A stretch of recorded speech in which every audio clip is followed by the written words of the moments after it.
Children learn in school that George Washington's false teeth were made of wood. That is not true. Some of his dentures were made of ivory and metal, but some of them came from the human beings he owned. Washington became a slave owner at the age of 11 upon his father's death.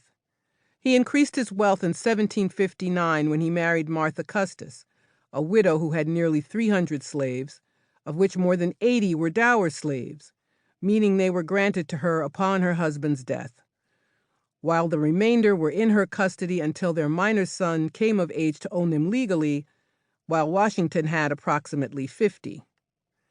When Washington's dentures became ill-fitting and painful, he chose to get teeth from the people he owned. Records show that they were paid 122 shillings for 9 teeth, less than a third the going rate at the time. Washington told a friend, "I confess I have been staggered in my belief in the efficacy of transplantation." The payment didn't diminish the terror for the chattel. The fact that Washington owned other people at all was a crime, and a grievous one at that. But the father of our country didn't see things that way, because he did not see black people as fully human, endowed with unalienable rights, and so he did everything in his power to maintain his hold on his living, breathing capital.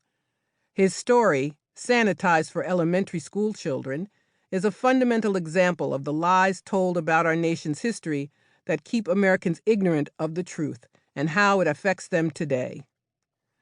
The first capital of the United States was New York City, where Washington was sworn into office in 1789. The Residence Act passed in 1790 mandated that the capital be temporarily moved to Philadelphia for a period of 10 years before being permanently established along the Potomac River by 1800. From the start, Northern politicians were held hostage by the Southern plantation economy. Southerners insisted that the capital be located in a place that was decidedly dependent on the planter economy. The creation of a new capital city was an enormous victory for the slaveholding class.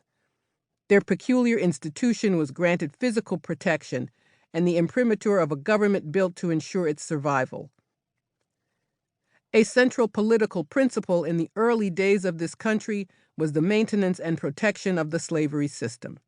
However, anyone who believes in American superiority is expected to omit or at least downplay this fact in order to maintain the illusion of democracy and beneficence. Even the 10 years of governance in Philadelphia proved to be problematic. A 1780 Pennsylvania law guaranteed enslaved people the right to seek their freedom if they remained in the state for more than 6 months. This could have put Washington in a bind, but he had a solution. He rotated his human property for 6-month intervals between Pennsylvania and Virginia. He did this in flagrant violation of a 1788 amendment to this law, which prohibited such actions. In 1791, Washington started by rotating 9 people, including a dower slave named Ona Maria Judge, known as Oni. In a letter to his secretary Tobias Lear, Washington mused on the slaves' potential access to freedom.